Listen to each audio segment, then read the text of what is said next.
Hello everyone, आप सबको मेरा नमस्कार। इस वीडियो के अंदर मैं बहुत ही सरल भाषा में आपको बताऊंगा कि चाइना पाकिस्तान इकोनॉमिक कॉरिडोर क्या होता है। चाइना पाकिस्तान इकोनॉमिक कॉरिडोर जो बनेगा तो इसके भारत के लिए क्या मायने होंगे और पूरी दुनिया के लिए क्या मायने होंगे, इस पर हमारी जो रणनीति है क्या वो सही है, और आपके विचार भी जानूंगा। तो ये वीडियो मैं आप तक लेकर आ रहा हूं। My name is doctor Gaurav Garg and I am a faculty for general knowledge. इससे पहले मैं आगे बढ़ूं, आपको जो विश्व का मानचित्र है, वर्ल्ड का जो मैप है, वो अच्छे से पता होना चाहिए। ये है मिडल ईस्ट का एरिया और ये है भारत, पाकिस्तान, अफगानिस्तान, ईरान। और ये है वो देश जिनमें तेल बहुत ज्यादा है, जो ओपेक का हिस्सा है। यानी वो देश जिनमें तेल बहुत ज्यादा है और जो तेल का निर्यात करते हैं, organization of petroleum exporting countries, जिसको शॉर्ट में ओपेक कहा जाता है। इसमें ईरान, इराक और सऊदी अरेबिया तीनों से हम बहुत ज्यादा तेल खरीदते हैं, खासकर सऊदी अरेबिया और इराक से। लेकिन ईरान से भी हम अब बहुत ज्यादा तेल खरीदने लगे हैं, खासकर पिछले 15 सालों में। ये जो तेल है ये जहाजों में भरकर इस एरिया से आता है। मैं इस एरिया को यहां पर दिखा देता हूं। ये है वो एरिया, हालांकि मैं इसको बाद में बड़ा करके भी दिखाऊंगा। और ये तेल के जहाज इस समुद्र से यहां ये रास्ता लेकर भारत में गुजरात और महाराष्ट्र पहुंचते हैं। गुजरात में कई बंदरगाह हैं जहां ये पहुंचते हैं, जैसे कांडला, मुंद्रा पोर्ट एक्सेट्रा, और महाराष्ट्र में नाहवा शेवा, मुंबई पोर्ट एक्सेट्रा। तो ये वो रास्ता है जो भारत के लिए बहुत ज्यादा इंपॉर्टेंट है। पाकिस्तान में ये है ग्वादर का बंदरगाह। ये है ग्वादर का बंदरगाह। यहां से लेकर एक सड़क बनाई जाएगी, एक रास्ता बनाया जाएगा जो पूरे पाकिस्तान को क्रॉस करता हुआ चाइना में कशगार तक पहुंचेगा। इसे नाम दिया गया है चाइना पाकिस्तान इकोनॉमिक कॉरिडोर। मैं रिपीट करता हूं, पाकिस्तान में ग्वादर से होता हुआ पूरे पाकिस्तान को क्रॉस करके और ये पहुंचेगा चाइना। इसको नाम दिया गया है चाइना पाकिस्तान इकोनॉमिक कॉरिडोर। तो इसको मैं बड़ा करके दिखाता हूं। ये है चाइना पाकिस्तान इकोनॉमिक कॉरिडोर। ये है ग्वादर का बंदरगाह और यहां से ये रास्ता पूरा ऐसे जाएगा। हालांकि ये रास्ता सिर्फ सड़क का नहीं बना होगा, कई जगह यहां पर पहाड़ों को चीरकर गुफाएं बनाई जाएंगी, टनल बनाई जाएंगी, जिनमें से आसानी से यातायात हो सके। इसके अलावा कई जगह पर स्ट्रैटेजिक रेलवे स्टेशन भी बनाए जाएंगे, रेलवे की पटरियां बिछाई जाएंगी, क्योंकि कई जगह ऐसी हैं जहां पर रोड बनाना संभव नहीं है। और कई ऐसी जगह है जहां पर स्ट्रैटेजिक एयरपोर्ट भी बनाए जाएंगे। तो ओवरऑल आइडिया यह है कि ग्वादर को कशगार से कनेक्ट करना है। जहां पर रेल संभव हो वहां रेल बनाइए, जहां पर एयरपोर्ट संभव हो वहां एयरपोर्ट, जहां पर रोड संभव हो वहां पर रोड। तो टोटल इस सबको मिला के बोलते हैं China Pakistan economic corridor. Gwadar से लेकर कशगार तक ये बलूचिस्तान से होकर गुजरेगा, फिर पाकिस्तान का जो पंजाब एरिया का कुछ हिस्सा है उससे होकर गुजरेगा, फिर फेडरली एडमिनिस्ट्रेड ट्राइबल एरिया यानी फाटा से होकर को टच करेगा, और उसके बाद गिलगिट बल्टिस्तान एरिया से होकर ये आगे जाएगा। ये जो गिलगिट बल्टिस्तान का एरिया है इसे कहते हैं पाकिस्तान ऑक्यूपाइड कश्मीर। पाकिस्तान इसे आजाद कश्मीर कहता है और भारत इसे पाकिस्तान ऑक्यूपाइड कश्मीर कहता है। इसकी राजधानी है मुजफ्फराबाद। और उसके बाद ये एंटर करेगा चाइना में, कशगार तक ये जाएगा। तो जैसा मैंने बताया ये पहाड़ी रास्ता है, यहां पर रोड बनाए जाएंगे, खूबसूरत रोड। लेकिन हर जगह रोड बनाना संभव नहीं होगा, इसलिए कई जगह पहाड़ों के अंदर गुफाएं बनाई जाएंगी, रेलवे स्टेशन बनाए जाएंगे, या फिर कई जगह एयरपोर्ट भी बनाए जाएंगे। अब ये जो एरिया है ये इतना इंपॉर्टेंट क्यों है? जैसा मैंने बताया, ये मिडल ईस्ट का जो एरिया है, मैं इसे बड़ा करके दिखा रहा हूं। ये वो देश हैं जिनमें पेट्रोल बहुत ज्यादा होता है। ईरान, इराक और सऊदी अरेबिया। दुनिया में सबसे ज्यादा पेट्रोल है सऊदी अरेबिया के पास। इन देशों को हम कहते हैं ओपेक। ये वो देश हैं जो तेल का निर्यात करते हैं, organization for petroleum exporting countries यानी ओपेक। अब तेल के जो जहाज हैं वो गल्फ से होकर, यहां ये समुद्र से होकर ऐसे आते हैं और क्रॉस करते हुए फिर ये अरब सागर की तरफ आते हैं। ये जो घुमावदार एरिया है इसे बोलते हैं स्ट्रेट ऑफ हॉर्मुज। यहां से दुनिया का लगभग 1/3 ऑयल, 1/3 तेल इस एरिया से पास होता है। जहाज लेकर जाते हैं दुनिया का 1/3 तेल। यानी इस एरिया को जो कंट्रोल करेगा वो दुनिया की लगभग 1/3 ऑयल की सप्लाई कंट्रोल कर सकता है। इस एरिया से जो तेल के जहाज हैं वो भारत आते हैं, बंबई और गुजरात, जैसा मैं बता चुका हूं, और पाकिस्तान भी जाते हैं। पाकिस्तान का ये जो पोर्ट है इसे बोलते हैं ग्वादर। पाकिस्तान का ये पोर्ट है ग्वादर पोर्ट। यहां पर पाकिस्तान अपना जो तेल खरीदता है वो ग्वादर पोर्ट के थ्रू खरीदता है इन देशों से, ईरान, इराक और सऊदी अरब से। तो ये आपको याद रखना है, ग्वादर पोर्ट पाकिस्तान के लिए बहुत ज्यादा इंपॉर्टेंट है। लेकिन चाइना इतना क्यों ग्वादर पोर्ट को पसंद कर रहा है, ग्वादर पोर्ट से कनेक्शन चाहता है पूरे पाकिस्तान को लेकर, आइए इस पे थोड़ा सा प्रकाश डालते हैं। चाइना ये 3000 किलोमीटर लंबा सीपैक यानी चाइना पाकिस्तान इकोनॉमिक कॉरिडोर बनाना चाहता है, जो ग्वादर को कनेक्ट करेगा काशगार से। जो काशगार है ये चाइना के अंदर है, जो जिनजियांग प्रोविंस के अंदर पड़ता है। जिनजियांग चाइना का हिस्सा है जहां पर कशगार है। 3000 किलोमीटर लंबा पोर्ट, इसको बनाने की जो लागत है वो है लगभग $46 बिलियन। $46 बिलियन इन्वेस्टमेंट करके बनाएगा चाइना सीपैक। चाइना इसे क्यों बनाना चाहता है, इसको समझने के लिए बहुत इंपॉर्टेंट है कि हम दुनिया की का जो भूगोल है, जो ज्योग्राफी है, उसे समझें। तो आइए इस पे नजर डालते हैं। ये जो गुलाबी कलर में आप देख रहे हैं ये है पूरा चाइना यहां तक। इसके बाद ये गुलाबी रंग का है पाकिस्तान। अब अगर चाइना को तेल खरीदना है, चाइना भी अपना मैक्सिमम तेल इन्हीं देशों से खरीदता है जिनसे भारत खरीदता है, जैसे सऊदी अरब, इराक, ईरान एटसेट्रा। चाइना को अगर तेल खरीदना है तो जो रास्ता है वो बहुत लंबा पड़ता है। ये रास्ता ऐसे है, यहां से गल्फ से होते हुए स्ट्रेट ऑफ हॉर्मुज, उसके बाद अरेबियन सी के बाद इंडियन ओशियन, उसके बाद ये स्ट्रेट ऑफ मलक्का और यहां से ये होते हुए साउथ चाइना सी को क्रॉस करते हुए हांगकांग पहुंचता है तेल, या फिर चाइना में और आगे शंघाई पहुंचता है, या फिर और आगे जहाज आते हैं तियानजिन पोर्ट तक। तो आप ये रास्ता देख रहे हैं कितना लंबा है। यहां से ये जो रास्ता है ये इतना लंबा है और ये चाइना के पूर्व में जाता है यानी ईस्ट। अगर मैं चाइना को डिवाइड कर दूं तो चाइना का ये है ईस्ट वाला पार्ट, पूर्वी पार्ट, और ये है पश्चिमी पार्ट। चाइना का जो पश्चिमी पार्ट है यहां पर चाइना की सिर्फ 6% आबादी रहती है और चाइना के पूर्वी पार्ट में 94% पॉपुलेशन रहती है चाइना की। तो यानी कि चाइना को जो तेल चाहिए, पहली बात तो वो चाहिए ईस्टर्न पार्ट में, क्योंकि 94% पॉपुलेशन यहां रहती है, और दूसरा ईस्टर्न पार्ट में तेल आना ही पड़ेगा क्योंकि वेस्टर्न पार्ट तक कोई समुद्री रास्ता है ही नहीं। इसको थोड़ा सा और डिटेल में देखते हैं। ये वो रास्ता है जब इंडिया को क्रॉस कर चुका है, यानी इंडियन ओशियन को क्रॉस कर चुका है, और इसके बाद जो जहाज आते हैं वो इस एरिया में आते हैं। इसे बोलते हैं स्ट्रेट ऑफ मलक्का। ये आप नीचे देख रहे हैं इंडोनेशिया, ये हजारों टापू हैं जिन्हें मिला के बोलते हैं इंडोनेशिया। लगभग 17,000 से ज्यादा आइलैंड हैं, इन्हें मिला के इंडोनेशिया बोलते हैं। और इंडोनेशिया का ये बहुत फेमस आइलैंड है, इसे बोलते हैं सुमत्रा। सुमत्रा आइलैंड के ऊपर ये जो घुमावदार एरिया है इसे बोलते हैं straight of Malacca. MALLACCA, Malacca. ये मलक्का एरिया मलेशिया और इंडोनेशिया के बीच में से होके जाता है और फिर ये जाता है इस समुद्र में जिसको बोलते हैं साउथ चाइना सी। साउथ चाइना सी को क्रॉस करते हुए ये जहाज पहुंचते हैं चाइना में हांगकांग, या फिर ऊपर की तरफ चाइना के ईस्टर्न प्रोविंसेस के अंदर। तो ये है पूरा रास्ता। अब ये रास्ता साउथ चाइना सी से होके गुजरेगा, कोई और रूट नहीं है। और साउथ चाइना सी में बहुत ज्यादा प्रॉब्लम चल रहे हैं। तो देखते हैं साउथ चाइना सी में क्या प्रॉब्लम चल रहे हैं। इससे पहले मैं साउथ चाइना सी के बारे में बताऊं, जैसा मैंने बताया ये चाइना है, पूरा चाइना है। अगर मैं चाइना को डिवाइड कर दूं दो हिस्सों में, ये एक लाइन है जो चाइना में टैंग चोंग से लेकर आहुई तक जाती है। इस लाइन को बोलते हैं हु हुआन योंग लाइन, और ये है चाइना का पश्चिमी हिस्सा वेस्ट, और ये है ईस्ट। तो इस लाइन को अगर मैं देखूं तो इसके ईस्ट में यानी इस एरिया में चाइना की 94% आबादी रहती है, और चाइना का इतना बड़ा हिस्सा यानी 50% से भी ज्यादा हिस्सा ऐसा है जहां पे चाइना की सिर्फ 6% पॉपुलेशन रहती है। ये है वेस्टर्न चाइना, जिसमें पड़ता है जिनजियांग प्रोविंस, और जो मैंने बताया था काशगार, तो काशगार जिनजियांग प्रोविंस के अंदर आता है।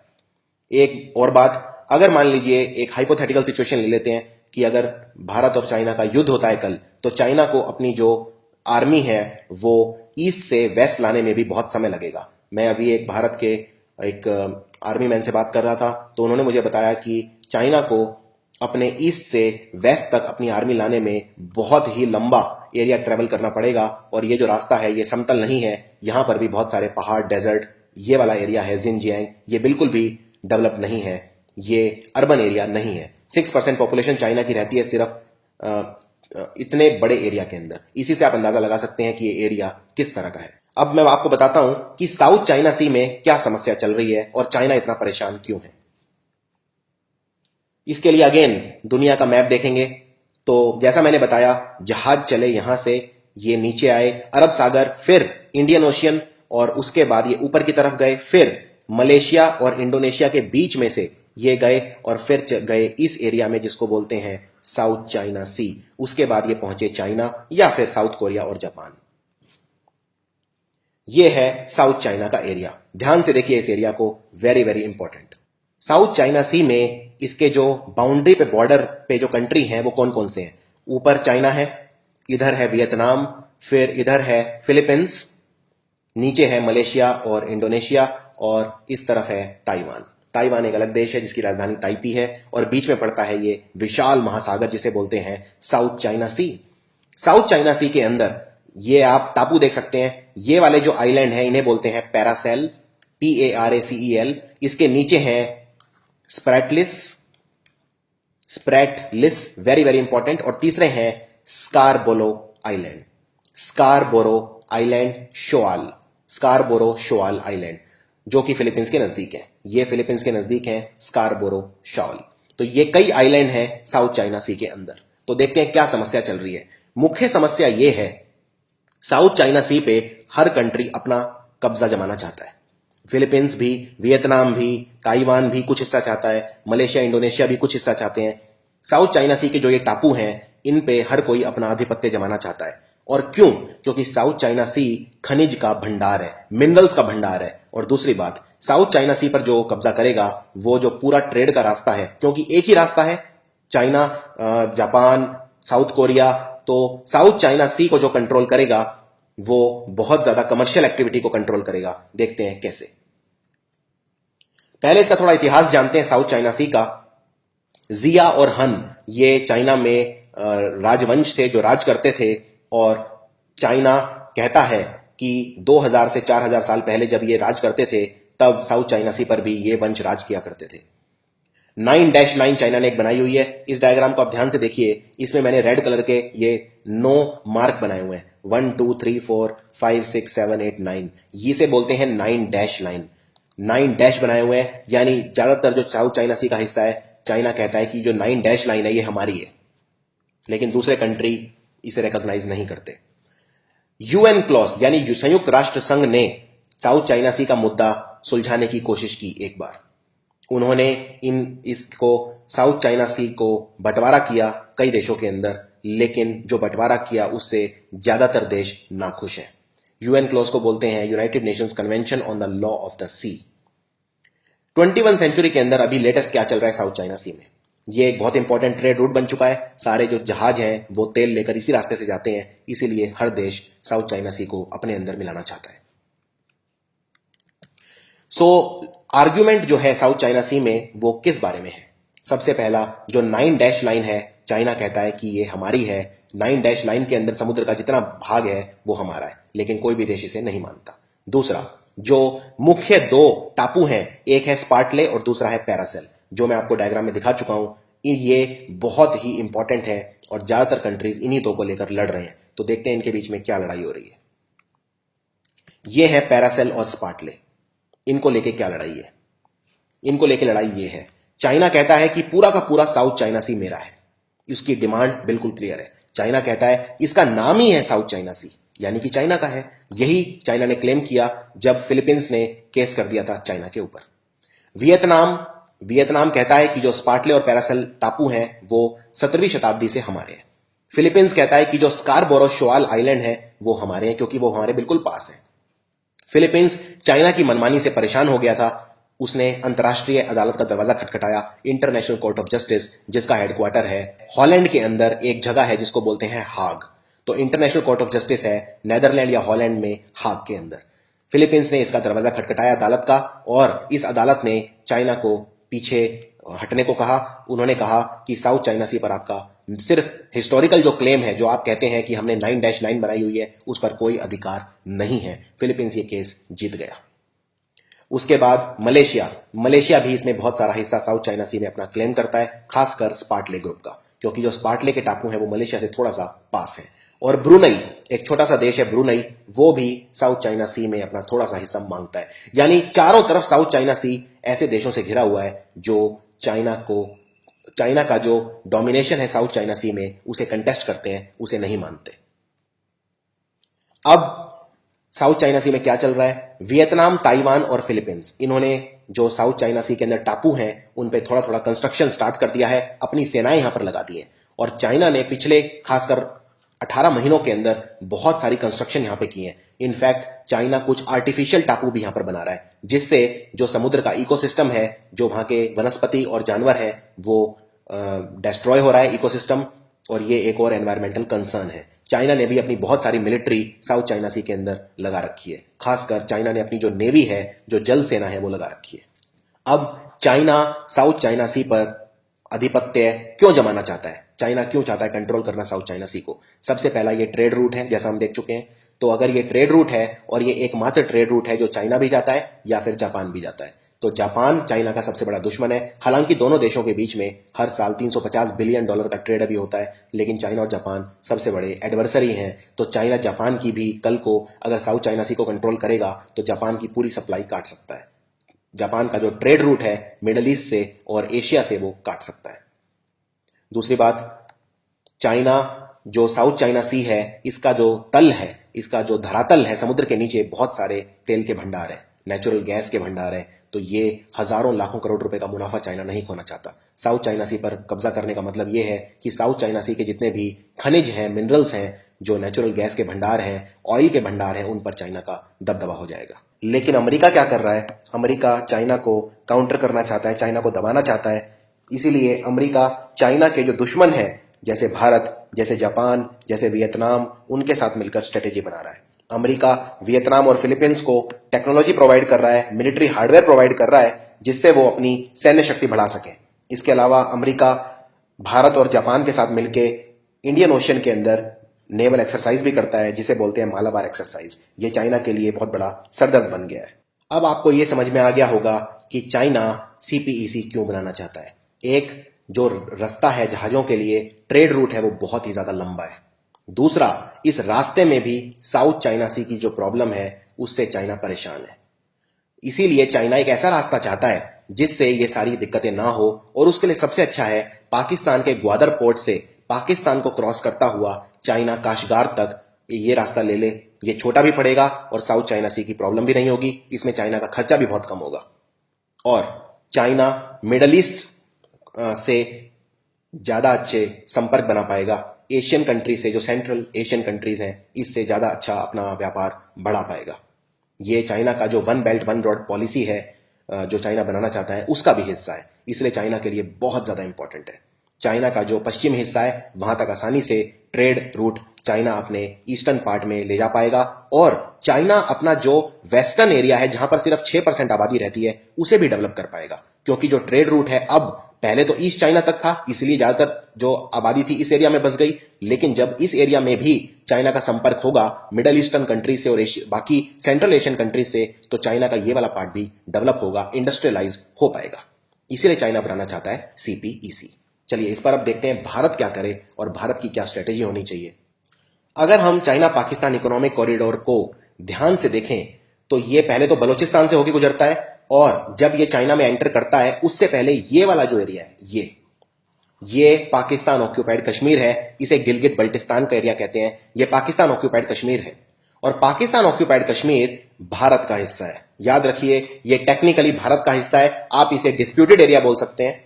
तो डिस्प्यूटेड एरिया अगर है, तो पाकिस्तान को किसने ये अधिकार दिया कि वो चाइना को ये इजाजत दे कि वो यहां से रास्ता बनाए? इसमें भारत अगर नहीं चाहेगा तो यहां से रास्ता पाकिस्तान चाइना नहीं बना सकते। इस एरिया को पाकिस्तान ने मिलिटरली ऑक्यूपाई किया हुआ है, इस पर अपनी सेना से जबरदस्ती कब्जा किया हुआ है। इसे पाकिस्तान आजाद कश्मीर कहता है और भारत पाकिस्तान ऑक्यूपाइड कश्मीर कहता है। ये रास्ता यहां से होके जाता है, यानी भारत के एक एरिया से होके जाता है। इसीलिए भारत की परमिशन के बिना सीपीईसी नहीं बन सकता।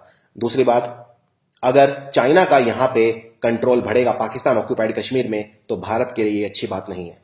भारत को फिर पाकिस्तान और चाइना दोनों से एक साथ निपटना पड़ेगा, जो भारत के लिए बहुत बड़ा, हमारी सुरक्षा के लिए खतरा है। तो यह है पहला खतरा चाइना पाकिस्तान इकोनॉमिक कॉरिडोर को लेकर। दूसरा सबसे बड़ा खतरा भारत के लिए यह है कि ग्वादर पोर्ट से सिर्फ 72 किलोमीटर की दूरी पर भारत अपना पोर्ट बना रहा है, डेवलप कर रहा है ईरान के अंदर। यह है पाकिस्तान, यह है अफगानिस्तान और यह है ईरान। तो अफगानिस्तान से होता हुआ एक रास्ता है जो ईरान को ट्रेवल करता हुआ यहां पर आता है समुद्र के पास। इसे बोलते हैं छाबर बंदरगाह।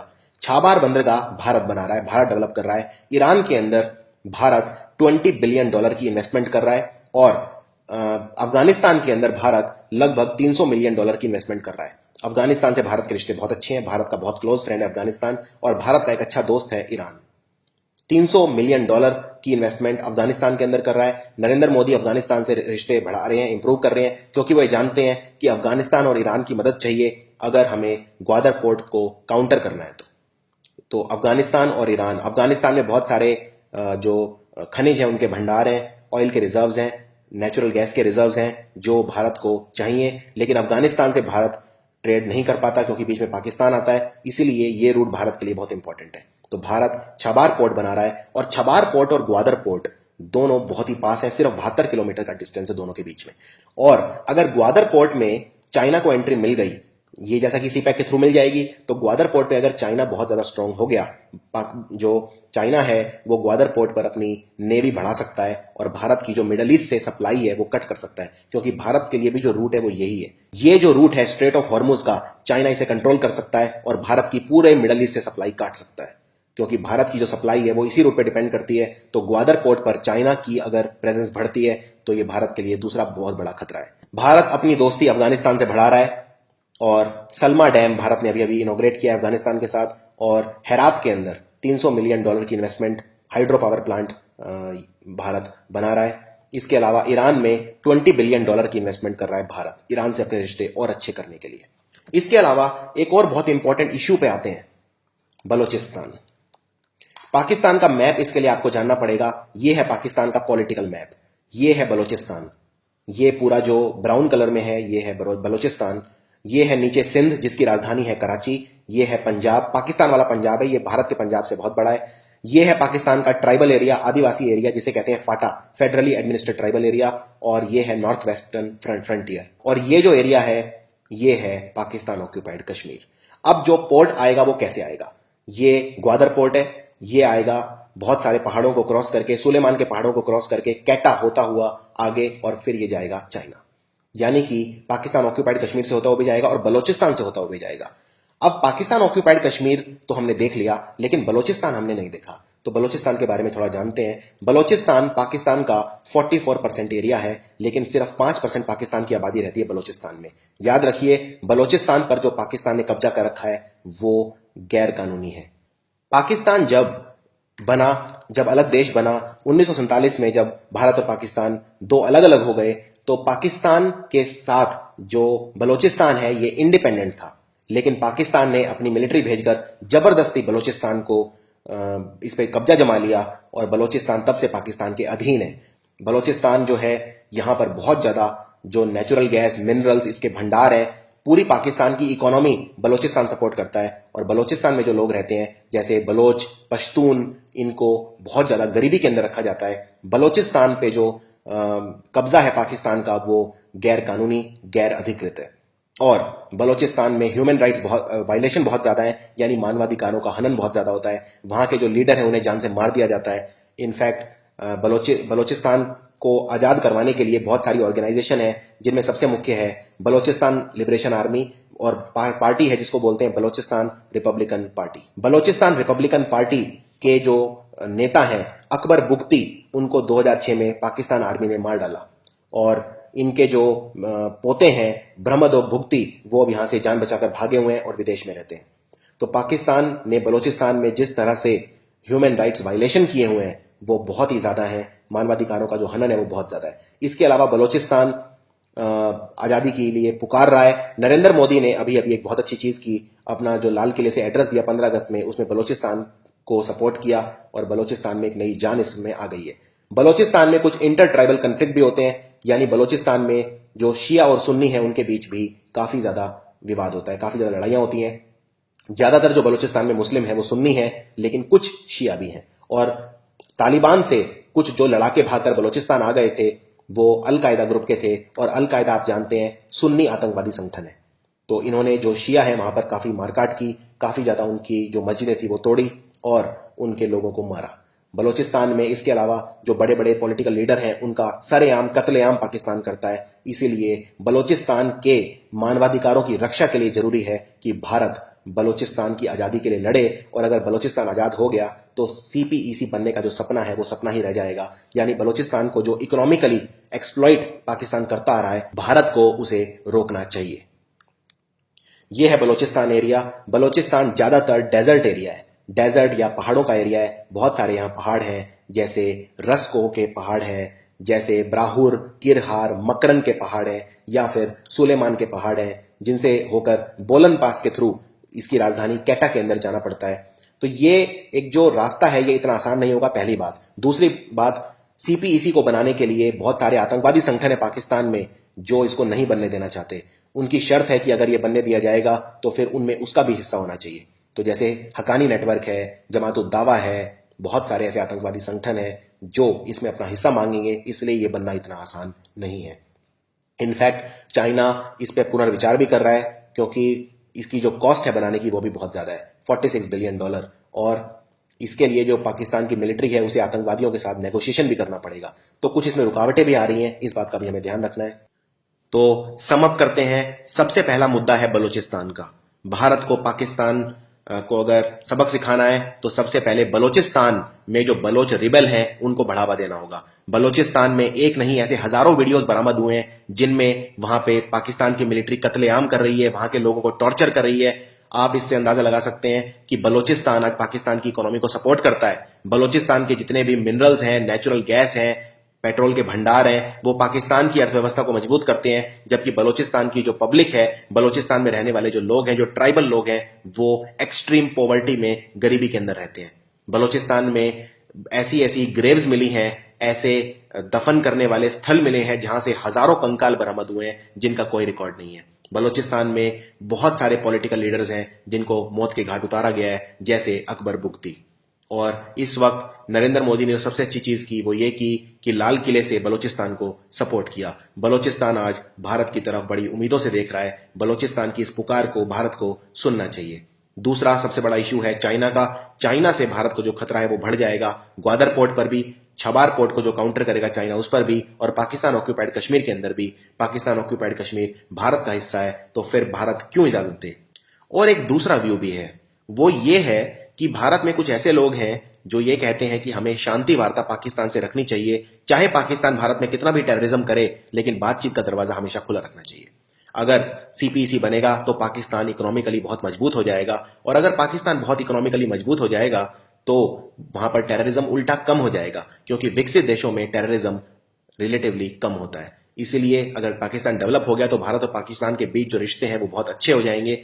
आपको क्या लगता है, क्या भारत को जो बलूचिस्तान के अंदर मानवाधिकारों का हनन हो रहा है वो पूरी दुनिया को उसके बारे में उजागर करना चाहिए, उन्हें जागरूक करना चाहिए, और बलूचिस्तान की आजादी के लिए बलूचिस्तान के साथ कंधे से कंधा मिलाकर खड़ा होना चाहिए, या फिर भारत को CPEC बनने देना चाहिए? आपके जो भी विचार हैं आप उसे कमेंट्स में लिख के बता सकते हैं। ये वीडियो आपको कैसा लगा आप ये भी कमेंट्स में लिख के मुझे बता सकते हैं। और अगर आप चाहते हैं कि मैं सरल भाषा में इस तरह के मुद्दे भविष्य में भी आप तक बनाता रहूं तो वो भी आप लिख सकते हैं। This is doctor Gaurav Garg. I am signing off. Thank you for watching.